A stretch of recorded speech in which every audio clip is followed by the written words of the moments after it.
Welcome to the Slop Temple. We pray this video helps. You start by confirming the Everstart jump starter is charged and compatible. Low power will limit compressor output. Once confirmed, connect the compressor's cigarette-style plug to the 12-volt socket and make sure the connector clicks. Then select the pressure unit you want, PSI or kPa, so you read correctly. Make sure to power the compressor on at the unit. You should hear the motor spin up. If it struggles, turn it off and reseat connections before proceeding to inflation. You now attach the hose fitting to the tire valve and twist tight for a snug seal.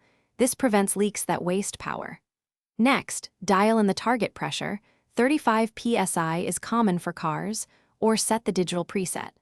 Once running, use intermittent cycles to prevent the jump starter from overheating.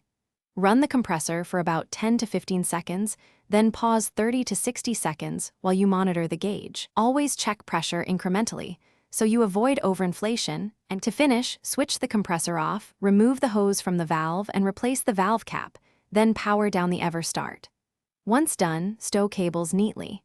If the compressor stops or the pressure stalls before target, make sure the 12V plug is fully inserted and the jump starter has sufficient charge.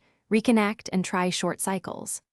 One key troubleshooting tip: if the unit overheats or trips, let it cool for at least 10 minutes and check for blown fuses before repeating.